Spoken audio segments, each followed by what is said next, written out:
Senhor Jesus, Divino Mestre, nós agradecemos a Ti pela oportunidade, pelo ensejo que se repete para nós, permitindo-nos aqui estarmos reunidos, buscando aprendizagem, buscando estudarmos em conjunto o Apocalipse.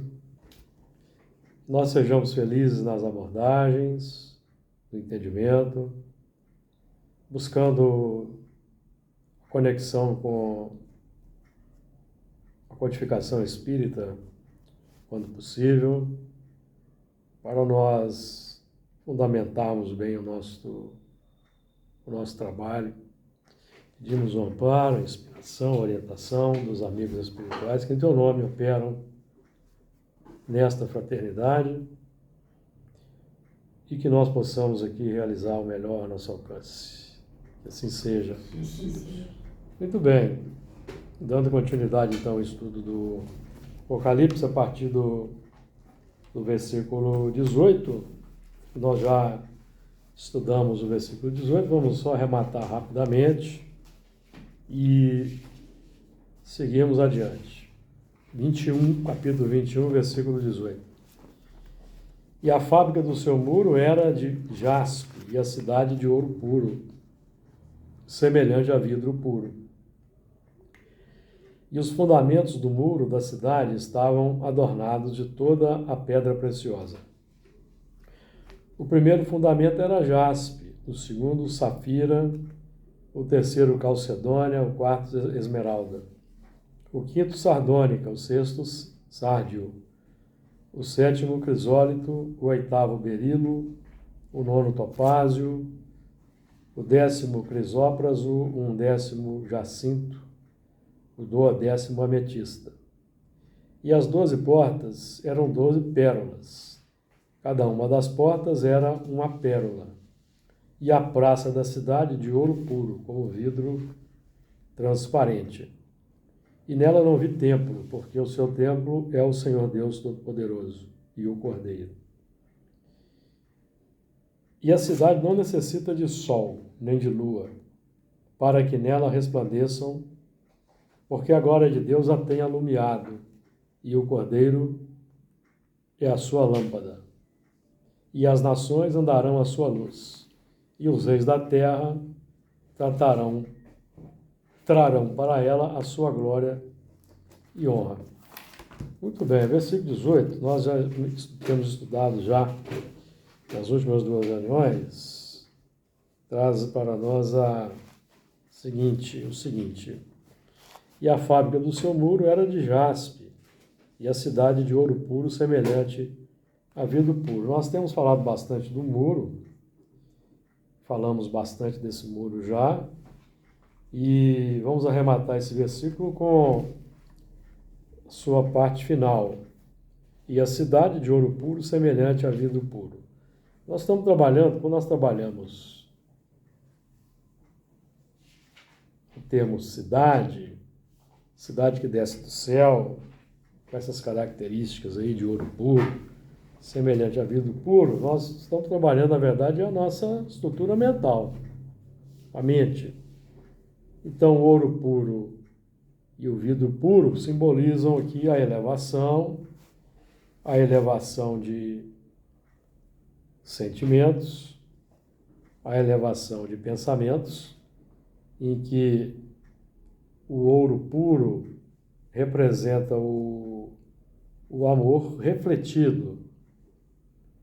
É o ouro puro, é o símbolo, a preciosidade.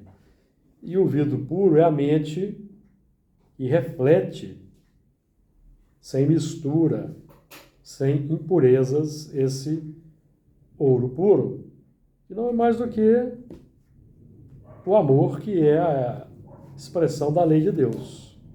O amor representa o cumprimento da lei de Deus, o amor na sua expressão mais elevada. Nós estamos falando aqui do amor embrionário, dos lampejos de amor, estamos falando do amor na sua mais alta expressão, tal como, por exemplo, Jesus o exemplificou na Terra. Então, a cidade, que é uma construção, uma elaboração do homem, então nós estamos falando, na verdade, quando falamos de cidade, a cidade que desce do céu, nesse caso aqui é Jerusalém, estamos falando da mente, que já é capaz de elaborar obras de acordo com o cumprimento da lei de Deus. Isso que a cidade significa, isso que a cidade representa. Porque a sociedade, a organização, a estruturação das cidades, dos estados, dos países refletem o conjunto das personalidades, dos espíritos em evolução no planeta, que ao longo do tempo fomos elaborando essa realidade que se apresenta no mundo exterior. Versículo 19. E os fundamentos do muro da cidade estavam adornados de toda pedra preciosa. O primeiro fundamento era jaspe, o segundo, safira, o terceiro, calcedônia, o quarto, esmeralda. Então nós estamos falando aí, nós não vamos trabalhar as pedras de forma individualizada, não, para não tornar o nosso estudo muito cansativo. Nós estamos falando aí dos fundamentos do muro da cidade. Então, que são o quê? Preciosidades. São preciosidades. Estavam adornadas de... Fundamento é a conquista sedimentada. Qual é o fundamento da nossa personalidade, do nosso espírito? É o que está sedimentado e que se expressa como impulsos automáticos, armazenados no nosso subconsciente. Em meio aos nossos impulsos automáticos, há impulsos adequados e impulsos, dada a nossa condição evolutiva atual e de conhecimento, já são inadequados e não devem mais ser alimentados. Estamos falando aqui daqueles impulsos que não representam o cumprimento da lei de Deus, que representam uma posição contrária aos 10 mandamentos, que é o parâmetro para nortearmos os impulsos, as tendências instintivas que trazemos. Então, nós vamos ter, repetindo aqui, nós temos no nosso mundo interior, os fundamentos da nossa personalidade, impulsos inadequados e impulsos adequados. Os impulsos adequados, por exemplo, um impulso que nós já desenvolvemos, que nos traz aqui de forma natural para esta reunião, para o trabalho da segunda-feira. E começa com esta reunião de estudo e é coroado com a reunião mediúnica. Então, o que nos traz aqui é um bom impulso, é um impulso adequado. Já transformamos aqueles impulsos automáticos que muitas vezes se contrapunham à nossa vinda para este trabalho, já foram superados e transformamos em impulsos positivos. Agora, para que nós não venhamos aqui, como nós brincamos, vamos dizer assim, é preciso que o mundo acabe, vamos colocar dessa forma. Tem que acontecer algo muito grave para impedir a nossa participação aqui, tanto nesse estudo quanto principalmente no trabalho mediúnico. Então, esses fundamentos são preciosidades. Os fundamentos são sempre preciosidades. Os fundamentos da personalidade, nós repetimos aqui, são sempre preciosidades. Por quê?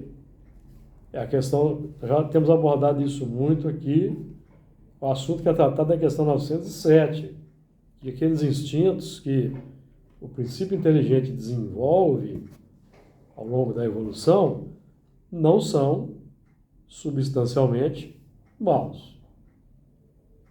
E o mal surge Quando é que o mal surge? O mal surge na faixa da humanidade. Quando o espírito já está formado na faixa da humanidade, já emite pensamentos contínuos, já desenvolveu a razão já está capacitada a identificar o certo e o errado, o bem e o mal, porque nós concordamos com os 10 mandamentos, por exemplo. Então, a partir desse momento em que nós recebemos a coroa da razão,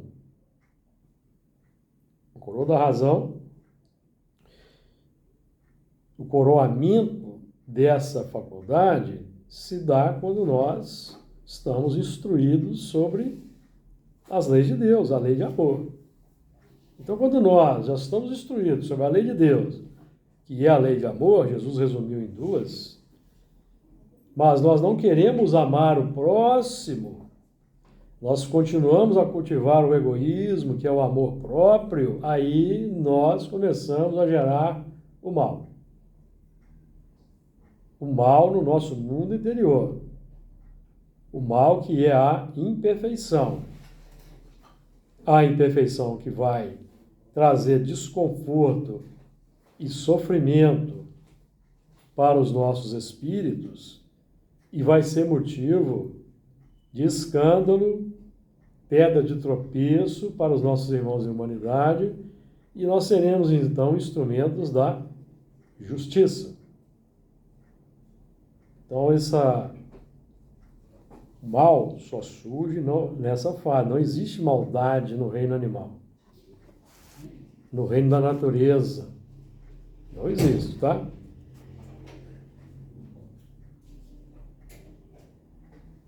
Ok. Boa noite. Então, então vamos lá. Estavam adornados de toda a pedra preciosa. O primeiro fundamento era jaspe. Então, a pedra representa...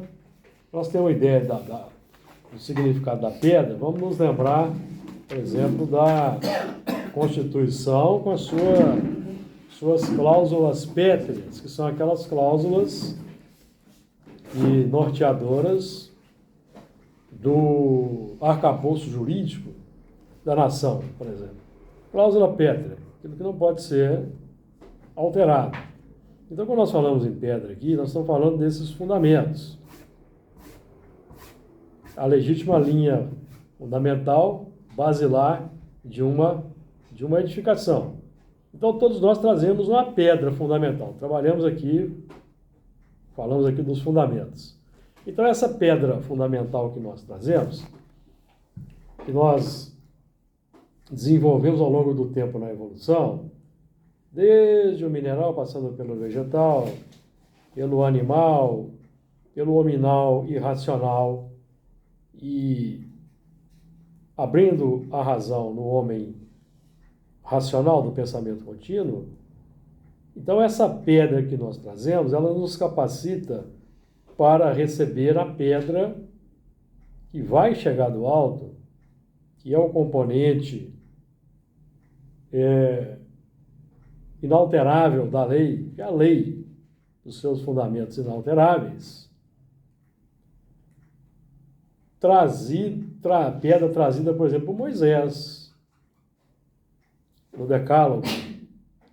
São elementos, são componentes que já foram vivenciados por outros espíritos antes de nós, e que esses espíritos, enviados à Terra como mensageiros, como missionários, como profetas, por Jesus, vem trazer para nós componentes também inalteráveis, para nós, então, avançarmos o campo da evolução, alcançarmos a perfeição. Aí, no meio do caminho, na faixa da humanidade, aí é que nós desenvolvemos a imperfeição, propriamente dita. Porque o animal, por exemplo, lá no reino da natureza, atendendo aos seus instintos naturais, ele frui de uma certa felicidade embrionária, uma certa satisfação, porque isso é inerente ao cumprimento, ao uso adequado dos instintos básicos. Então, por exemplo, vamos trazer aqui um exemplo muito tranquilo, muito fácil de nós compreendermos, que é o da lei de conservação. Então, a lei de conservação, ela nos permite hoje, no campo da humanidade, na lei de conservação natural, os animais eles vão buscar atender às suas necessidades de sobrevivência, de alimentação, de território, de acasalamento. Então, é a busca do melhor para si, pela lei de conservação. E vão lutar para conservar o seu território. Então, por exemplo, um leão, quando ele consegue, no embate com outro leão, obter a supremacia pelo território, ele frui uma certa satisfação. Ele frui um certo prazer. Isso dá evolução, a autoafirmação. Pela conquista ali do seu... é necessário para o seu crescimento. Na faixa da humanidade, o homem, então, ele vai transformar, por exemplo, o jardim, que era a terra lá, a terra primitiva. O que é a terra primitiva? É o jardim. Eles vão transformar no quê? No Éden. Como está lá em Gênesis. No Gênesis 2:10. E saía o rio do Éden para regar o jardim. E dali se dividia em 4 braços. Então, o que é o Éden? O Éden é o mundo da regeneração.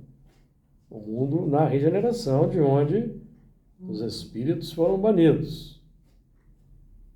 Eu já tenho dito aqui no nosso estudo, vou repetir. E não é capela. Que a ciência de hoje demonstra que a capela não tem mundos. Não tem planetas. Então nós ainda precisamos de estudar mais a fundo o assunto, para descobrir com os espíritos ao que Emmanuel referia, ou se houve um problema de filtragem do médium, porque não tem, isso é ponto pacífico. O sistema lá só tem 4 estrelas. Material protoplanetário, na nebulosa primordial, foi consumido formando 4 estrelas. Então não tem planetas, tá? E mesmo que tivesse, porque as estrelas jovens, a capela tem apenas 650 milhões de anos, as 4. Seria um sistema jovem. Se tivesse planetas, estariam nas faixas iniciais do processo de formação. Então não teria humanidade ainda. De acordo? Então o Éden é o jardim aprimorado. Então, se você tem o jardim, florestas, rios, uma maravilha, mas você não tem proteção, você não tem uma habitação digna, um sapato, calçado, chuveiro, repelente de inseto, alimento fácil, computador, avião, automóvel. Isso característica do Éden.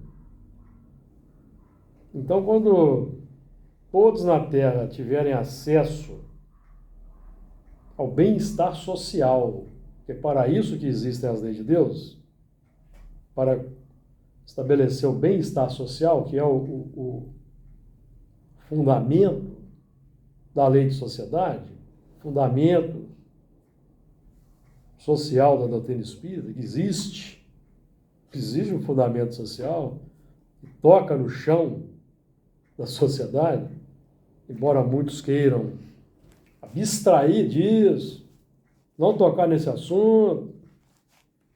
Existe isso no movimento aí. Tem pessoa que não vai tocar nessas características sociais da doutrina espírita, que fala no bem-estar social, que deve fazer o velho, que não pode trabalhar, está na questão 1085. Numa sociedade organizada segundo a lei do Cristo, ninguém deve morrer de fome, questão 930, e vai por aí. Então, quando todo o globo, todos os habitantes do globo terrestre tiverem acesso aos bens que caracterizam o bem-estar social, então a Terra será um Éden. Mundo de regeneração. Porque quando tiver miséria e pobreza, é mundo de expiação e prova. Ainda mais em larga escala, como ainda existe, concorda? Então, o Éden caracteriza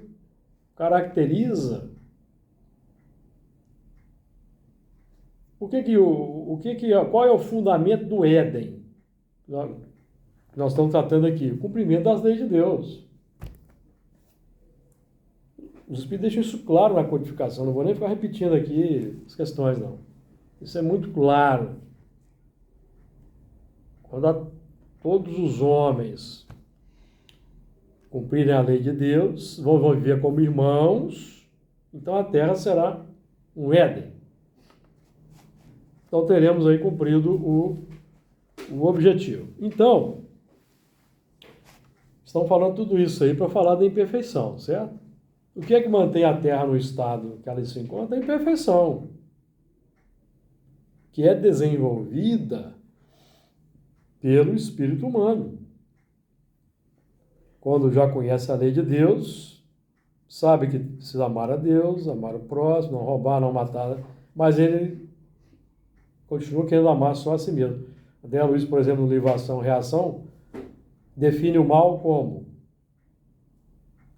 Qual a definição de mal lá no livro Ação e Reação? É o bem exclusivamente para si mesmo. Mal. Que na realidade, a gente for analisar bem, não é um bem a si mesmo, é um mal a si mesmo, porque o egoísmo destrói. Porque é um mal assim. É um bem distorcido, né? Distorcido, é um desvio. Porque quando nós nos aferramos aos bens deste mundo, questão 985, não, 895, que fala da maior característica da imperfeição, 895, não é isso? Que é o apego aos bens deste mundo, define uma grande imperfeição. Quanto mais se aferra aos bens deste mundo, menos compreende a sua destinação. Questão 895. Então, esse egoísmo vai gerando filhotes. Por exemplo, a questão 171, uma cria direta do egoísmo. Qual é? Está lá na questão 171, ódio.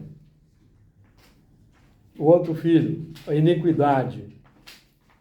O que é iniquidade? Injustiça. Mal. Que é o contrário de equidade. Eu sempre repito isso. Característica dos mundos generadores, segundo Santo Agostinho. Perfeita equidade social rege os mundos. Então, se eu cultivo o egoísmo, que vai gerar o ódio e a iniquidade, então eu vou trabalhar contra a perfeita equidade. Porque eu vou querer tudo para mim, é o bem para mim. Então eu vou gerar ciúme, inveja, que são sofrimentos, são torturas da alma. O medo de perder. Tudo isso é coisa do egoísmo. Que é a sofisticação da lei de conservação. Então a lei de conservação nos permite, por exemplo, ter um automóvel, não permite? Permite ter um automóvel. Permite ter um automóvel novo. Permite ter uma boa casa. Permite ter um aparelho aqui que nos permite fazer essa gravação. Permite um aparelho que vai de acordo com o gosto de cada um, que tem diversos tipos de aparelho. Permite você andar de avião, voar, fazer uma viagem. Ter uma televisão de última geração, ter Isso é bem-estar social. Característica do Éden. Certo? Isso é... Senão não existiria, nós iríamos permanecer, o homem, o específico da gente chegaria na faixa da humanidade, permaneceria no mundo primitivo, caverna, floresta, peixe, não é um jardim? Não precisa de mais, então não vamos vir aqui na caverna, vamos pescar, vamos colher o fruto da árvore, não, mas certo? Tem que transformar no Éden, que é a parte que nos toca na obra da criação, que é aperfeiçoar o mundo. Porque Deus não exerce ação direta na matéria, questão 536b. Então, nós estamos falando aqui qual é o fim qual é a maior contribuição que o Espiritismo pode dar para a civilização, questão 795. Quem se recorda? 799, quem se recorda? Destruição do materialismo. Que é o que mantém, o materialismo, ele é alimentado pelo egoísmo, e o egoísmo retroalimenta o materialismo e sofistica o materialismo, que é um conceito que Allan Kardec aborda na Gênese, no último capítulo. E nós vamos sofisticando a arte do egoísmo, fazer o bem exclusivamente para nós mesmos. Vamos sofisticando. Então nós geramos no mundo todas as dificuldades. Tudo está no egoísmo. O egoísmo surge na faixa da humanidade. Porque na faixa da animalidade não é egoísmo, é autoafirmação. É busca pelo necessário, pelo indispensável para aquela espécie, para a sobrevivência. Na faixa da humanidade é que nós acumulamos o supérfluo, tanto que os espíritos falam do necessário e do supérfluo. Falam daqueles que assambarcam os bens do próximo, do forte que submete o fraco, todos os conceitos aqui do Evangelho segundo o Espiritismo, que é todo o sistema que é mantido pelo egoísmo. Então essa pedra que nós desenvolvemos, sobre a qual nós fundamentamos a nossa evolução, que são os instintos, está preparada para a recepção do que vem de mais alto. O que vem de mais alto pela revelação, no caso aqui estamos trabalhando, a pedra, por exemplo, trazida por Moisés, os 10 mandamentos, é o recurso para acelerar o processo de evolução. Para acelerar, porque se o elemento não quiser praticar a lei de Deus, o próprio egoísmo, conforme o Fernando estava lembrando aí do desvio, o próprio egoísmo, pelas torturas íntimas que gera, pelo desconforto que gera, comunica para nós que algo não está bem, porque eu estou buscando a satisfação plena de todos os prazeres, de todo o meu desejo de posse, mas eu não estou encontrando o quê? Paz de espírito. Que quer cada vez mais. Aí vem o ciúme, vem a inveja, vem a cobiça, vem a ganância. Tudo se desenvolve naturalmente quando nós não refreamos o egoísmo. Então são tormentos, que é o que Kardec classifica como imperfeições, no livro Céu e Inferno, no capítulo do Código Penal da Vida Futura, em que ele vai dizer que aquele que tem 6 imperfeições sofre mais do que um que tem apenas 2. Porque quem tem 6 imperfeições tem só 4 virtudes, e quem tem 2 imperfeições tem 8 virtudes, então ele é mais feliz. Porque o que traz felicidade para o espírito são as virtudes. Aristóteles já dizia isso. Então, esse é o ponto. Nós estamos trabalhando aqui para acelerar o processo. Por que eu estou falando que a lei, a revelação que chega, tem o objetivo de acelerar o processo? Porque existe a lei de progresso, ó, natural. Vamos pegar a questão. É o Livro dos Espíritos. Vamos pegar aqui, ó. Marcha do Progresso, questão 779. A força para progredir, áurea o homem em si mesmo, ou o progresso é apenas fruto de um ensinamento? É uma pergunta bem inteligente. Porque na época de Kardec, quando Kardec elaborou a codificação, existia o dogma da igreja. Fora da igreja não há salvação. Então a igreja exercia um controle sobre as consciências. Para você ir para o reino dos céus, você tinha que passar pela igreja, pelo intermediário. Certo? Então Kardec perguntou: a força para progredir, áurea o homem em si mesmo, ou o progresso é apenas fruto do ensinamento? O homem se desenvolve por si mesmo naturalmente. Porque senão haveria uma falha na lei. Se o progresso dependesse de um ensinamento, nós não teríamos plena autonomia. Se estaria na dependência de alguém vir nos ensinar para avançar, perceberam? O homem se desenvolve por si mesmo naturalmente. Na base do empirismo, tentativa e erro, nós vamos desenvolver perfeições que vão acarretar dores. Aí nós vamos, preciso parar de sofrer, isso aqui está me causando sofrimento, eu vou buscar outra coisa. Então a revelação é para facilitar, meu caro Adir. Aí os espíritos continuam. Mas nem todos progridem simultaneamente do mesmo modo. Dá-se então que os mais adiantados auxiliam o progresso dos outros por meio do contato social.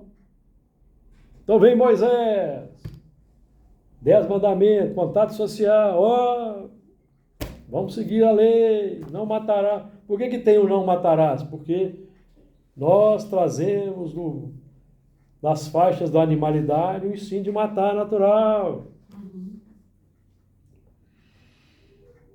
O homem primitivo mata naturalmente, porque é o que ele aprendeu a fazer nas faixas da animalidade. Tem maldade aí? Não tem maldade, é lei natural da destruição. Da destruição. Só que, como que é? Vão lembrar de Paulo, aquele que não conhece a lei, o que faz é lei. Então, como que é no mundo primitivo? Você mata, depois você morre. Você mata, depois você morre. Você matou nessa existência, você reencarna e morre. E vai. Então, para sair mais depressa desse sofrimento, da dor e evolução, vem o revelador, Moisés. É para acelerar. Eu preciso controlar esse meu instinto de matar aqui. O próximo vai sofrer. E eu também vou sofrer no futuro, porque Moisés ensinou a reencarnação, tá? Está implícito na lei de Êxodo 20, versículo 5. E eu sou Deus zeloso, que puna a maldade dos pais, dos filhos, na terceira e quarta geração. Está falando de quê? De reencarnação. Então eles tinham conhecimento da reencarnação.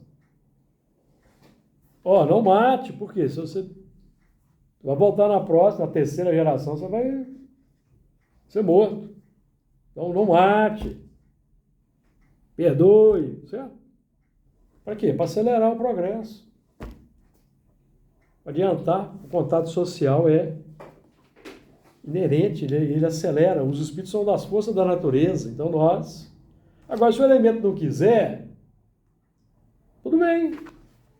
Só que os mundos têm ciclo de evolução.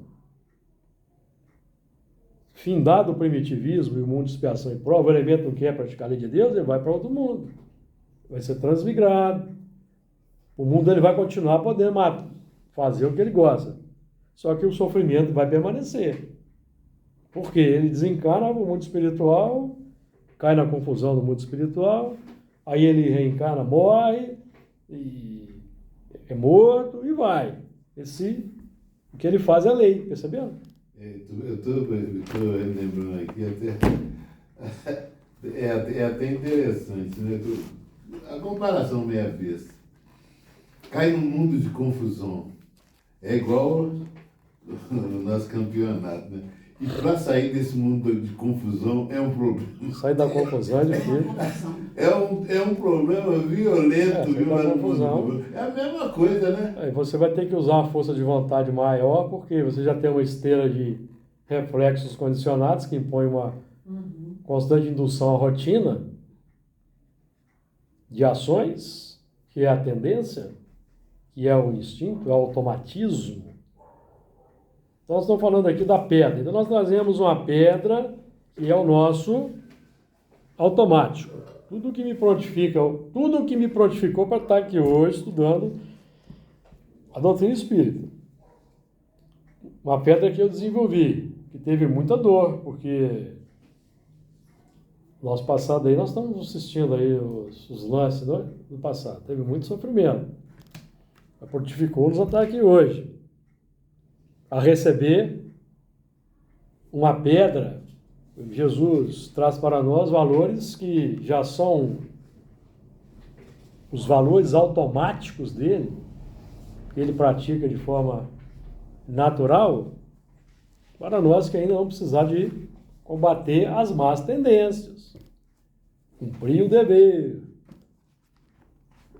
conviver com aqueles que nós maltratamos e prejudicamos, para aprender a amar e reciprocamente, que são aí as engrenagens da lei de causa e efeito.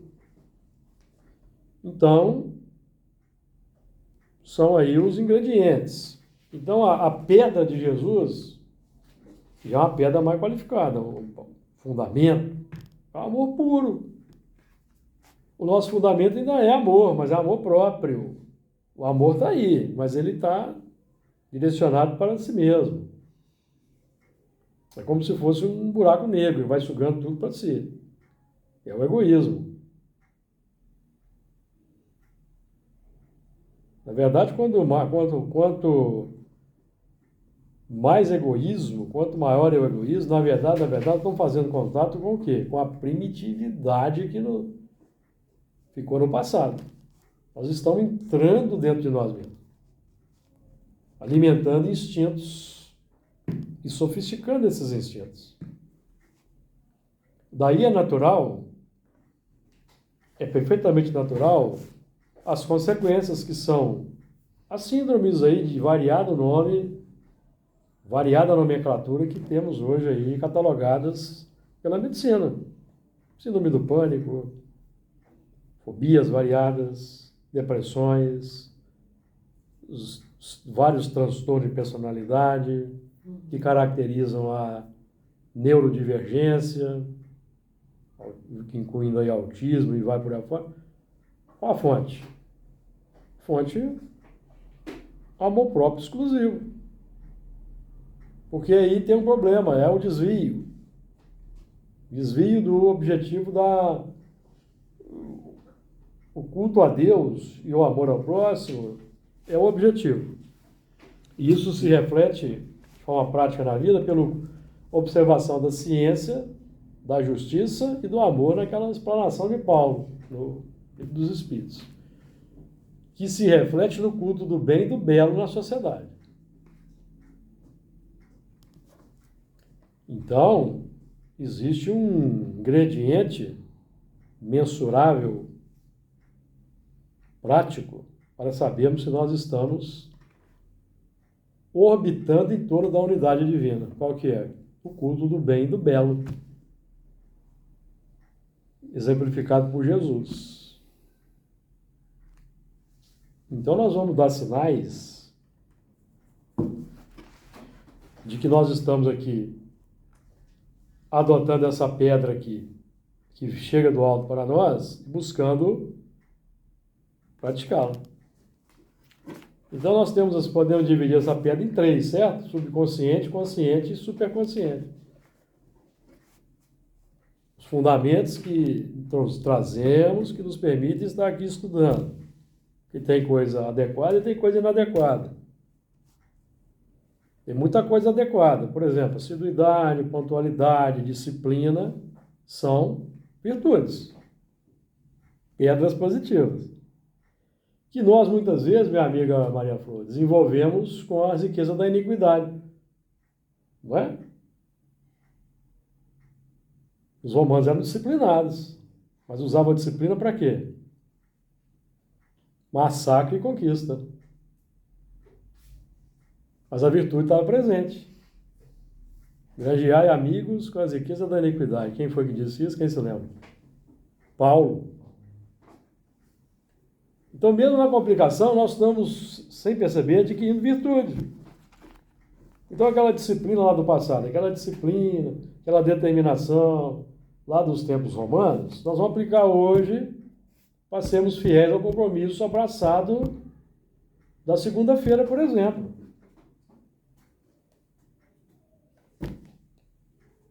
A disciplina aplicada para o engrandecimento moral. É a mesma disciplina, a mesma força. A preciosidade. Porque essa Vamos notar aqui, nós estamos falando aqui dos muros que tinham preciosidades. Quem é que apresentava preciosidades também? Nós já estudamos aqui. Apocalipse 17:4.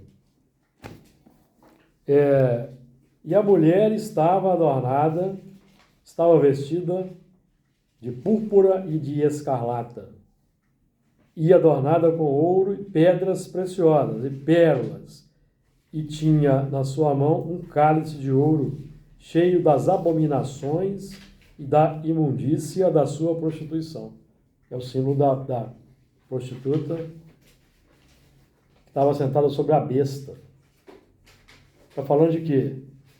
De nós. Prostituímos a lei de Deus. Fizemos comércios inadequados para a lei de Deus. Assentado sobre a besta. A besta é o egoísmo. Fonte. A prostituição é a conspurcação. Ela surge quando nós conhecemos a lei de Deus e não queremos seguir. Queremos permanecer no campo do egoísmo. Então nós vamos conspurcar. Vamos gerar prostituição,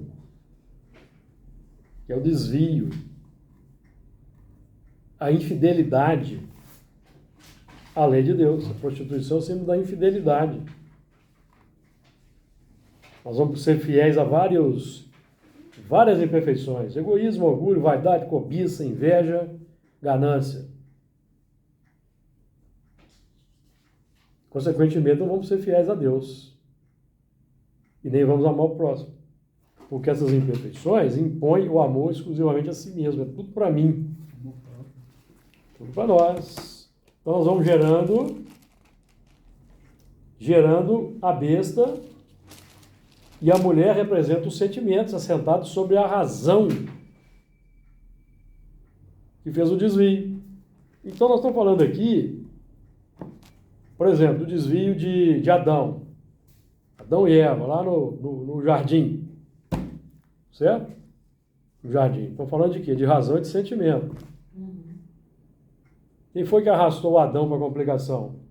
Que apresentou o fruto proibido? A Eva. Não é a mulher. É o desejo. É o sentimento. O que é o fruto proibido? É aquilo que a minha consciência já define, com base na aprendizagem da lei de Deus, que eu já não posso mais consumir. Mas o desejo ainda quer. O desejo ainda pede. Aí o desejo leva para a razão. Aí nós estamos naquela briga na razão. Ah, mas é a última vez, é só mais uma vez, sabe, esses conflitos. Que é o Adão, que é a razão. Ele é arrastado para a complicação. Isso acontece conosco. Acontece, nós estamos falando aqui de casamental. É nós mesmos. Nós estamos falando aqui de... Então, a besta aqui, o falso profeta, tudo símbolo do nome. Então, Emmanuel tem uma frase muito didática sobre isso, estamos falando aqui no livro Pensamento e Vida.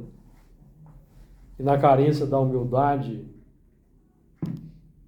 e atributo divino no reino do eu, surgem na alma humana doentios enquistamentos do sentimento, quais sejam o orgulho, o egoísmo, a vaidade e a cobiça, que se responsabilizam pela discórdia e pela delinquência em todas as direções. Aí nós estamos falando da besta, que gera no mundo as complicações.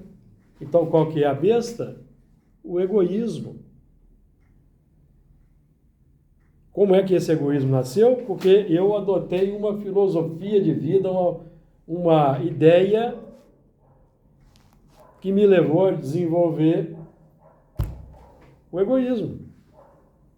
Que são as filosofias negadoras, por exemplo, da vida espiritual, do mundo espiritual, da reencarnação, que afirmam que só existe uma existência, que nós temos que ser felizes agora, porque depois da morte vamos desaparecer no nada.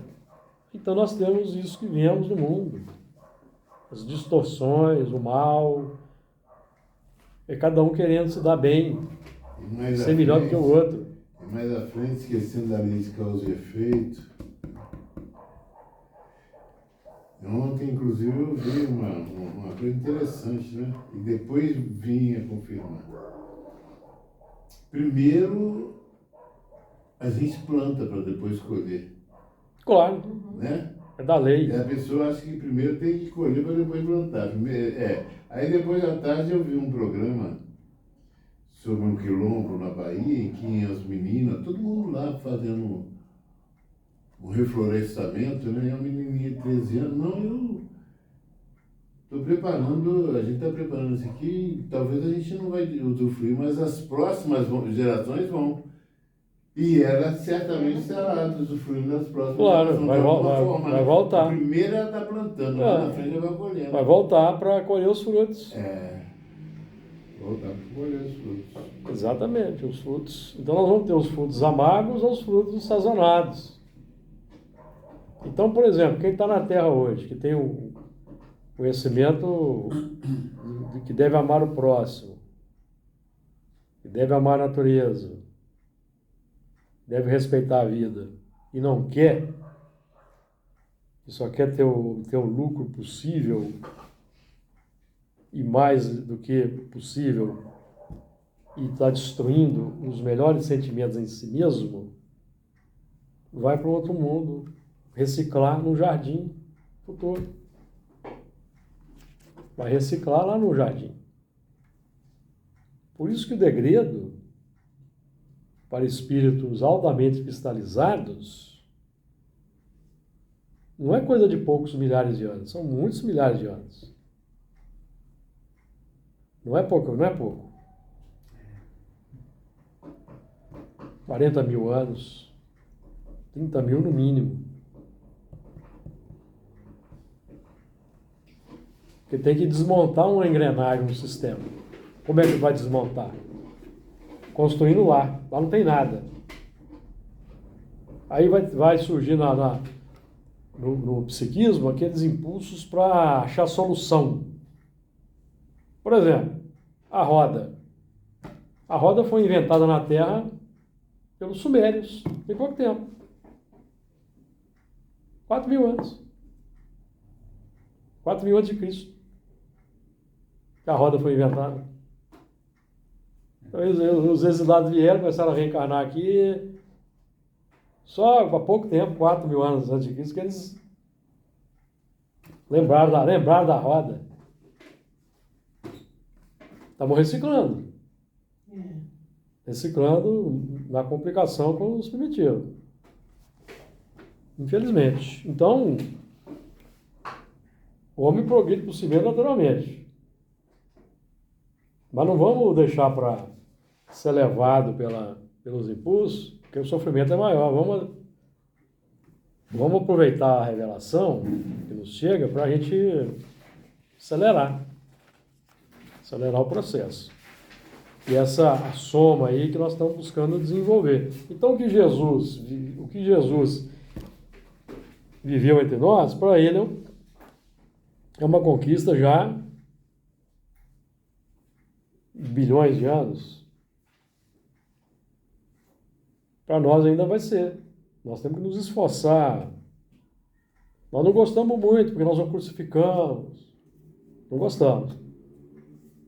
Preferimos o expiação e prova. Porque se a gente tivesse escutado Jesus naquele tempo, certamente já estaria na regeneração faz tempo. Uhum. Muito bem. Alguém quer falar? Não, eu ia falar, é duro esse discurso. É duro esse discurso, né? João 6,60. Duro é esse discurso. Quem pode ouvir? Quem pode ouvir? Oh, cara. Falando lá para Jesus. Duro é esse discurso, Senhor. Quem pode ouvir? É João, né? João 6,60. É fácil lembrar, né? Porque o número da besta é 666. Ó, João 6,60. é. Muito bom essa. Ela vem sempre, ela tem vindo muito sempre na minha. Nós estamos aqui buscando sair dessa complicação. Então, nós estamos aqui hoje buscando na linha operacional do consciente, com os recursos que nós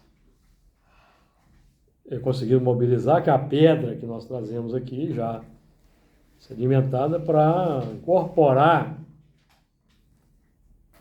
o que Jesus traz para nós. No nosso alicerce ainda não está repleto das preciosidades que Jesus aponta. Nós estamos elaborando, estamos burilando as pedras aí. Vamos lá então, versículo 20, a continuação. Nós não vamos nem entrar muito em detalhe, já falamos bastante, tá? Ó, 20º. O 5º, sardônica. O 6º, sárdio. O 7º, crisólito. O 8º, berilo. O 9º, topázio. O 10º, crisópraso. O 11º, jacinto. O 12º, ametista. Então aqui é completude do muro, 12 pedras. Podemos falar, por exemplo, os 12 apóstolos. A entrada no sistema que vai acelerar o processo de evolução pelas 12 tribos e a saída 12 apóstolos, que representa então aí o aproveitamento do que as tribos tinham para oferecer. E cada apóstolo ele representa, com as suas mentes diferenciadas, representa a conjugação das características desses apóstolos para, num plano de unicidade de meta, que é o amor,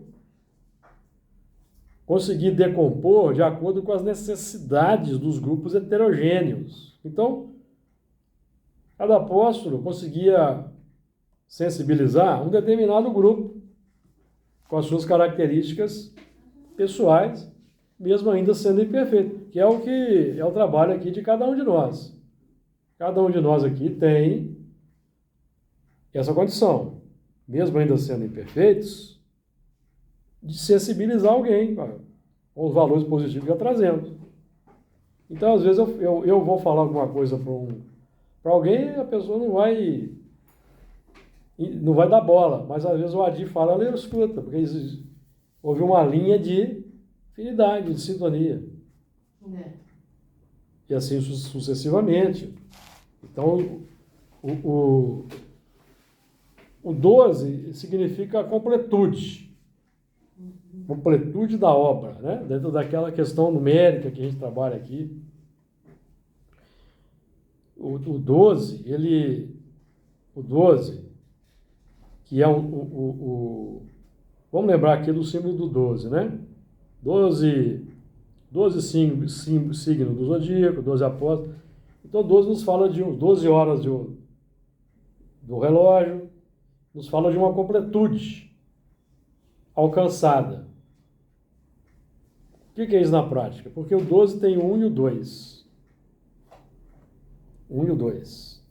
Soma 1 mais o 2 dá o 3. Então, nós temos aí 3 símbolos didáticos para a gente entender. O 1 é a unidade divina.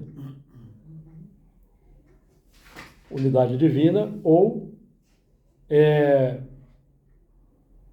a nossa filosofia de vida.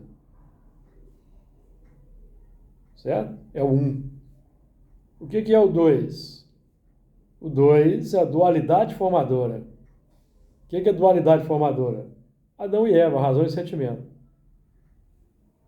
A razão acolhe a ideia e o sentimento vai concretizar. O que concretiza as obras no mundo, amigos, são os sentimentos. Tanto que Jesus define assim: se me amardes, guardareis os meus mandamentos. Que a gente só acata a ideia, o pensamento, uma diretriz daqueles a quem nós nos afeiçoamos, senão nós não adotamos. Uhum. É lei. Então, para eu conseguir concordar com Jesus e suas ideias, eu tenho que me afeiçoar a Jesus. É preciso me afeiçoar a Ele. Senão eu vou conseguir continuar afeiçoado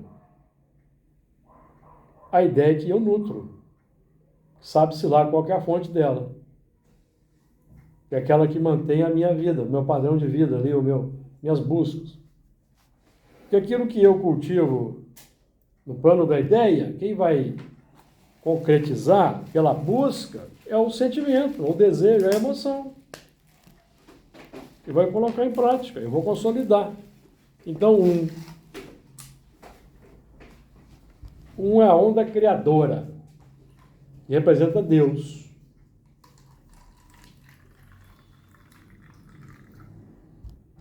Então, Deus é aquele que irradia a onda criadora por excelência. Deus é o que é uma ideia, é um pensamento. Vamos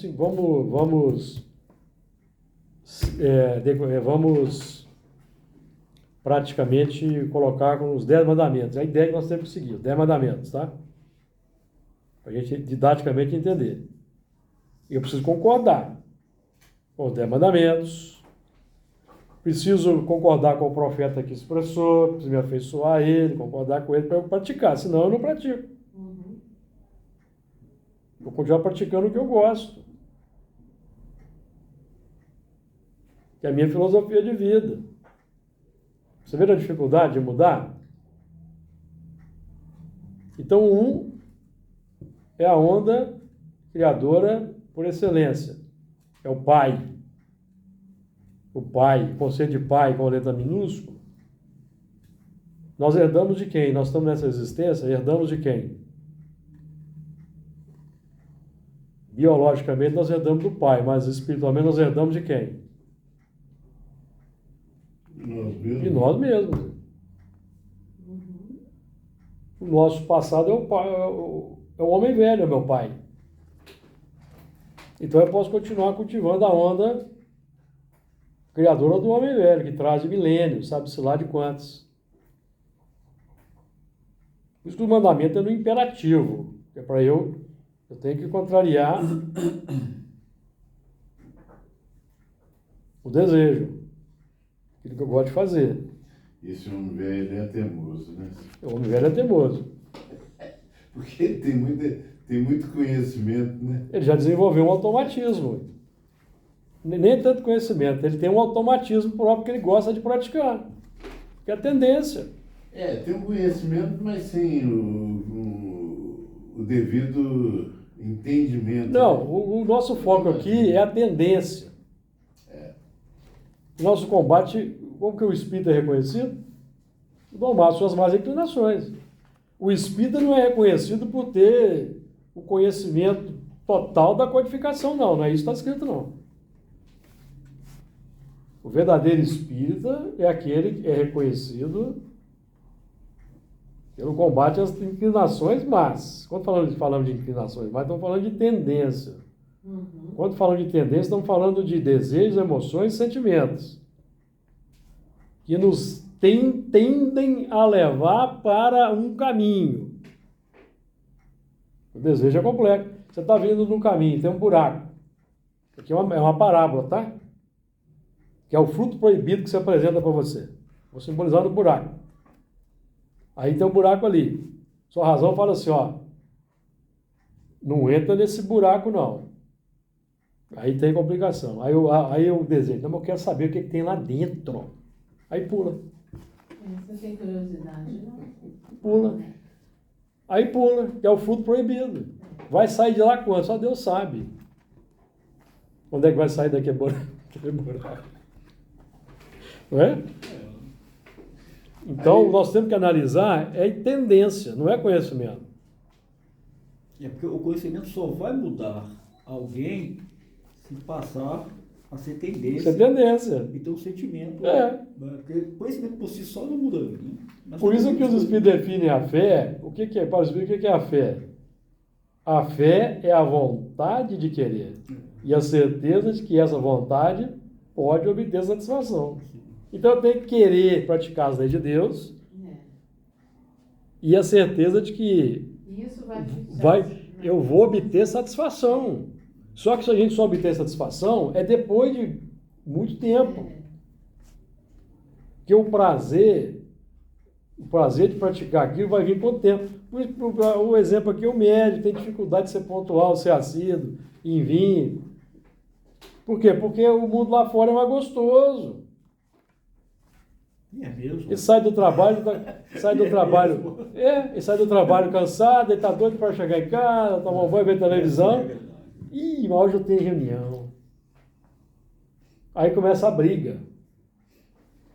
Do homem velho com o homem novo. Até que aí passa a obter satisfação na vinda para cá, vai demorar um tempo. Entenderam?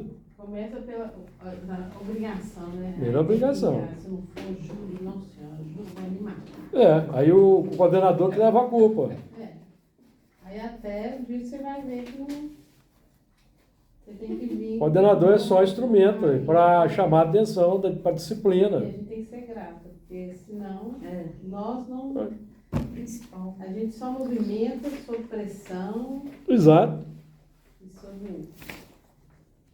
Amigos, na semana que vem nós continuamos, porque nós às vezes estouramos aqui o tempo. É. Eu estava pensando aqui, algumas frases que tem no mundo que a gente não para pensar no processo evolutivo ou vai ou racha. O vai ou racha é o processo evolutivo. Sim. Ou você vai, ou então você vai sofrer Jesus com nos as abençoe. consequências.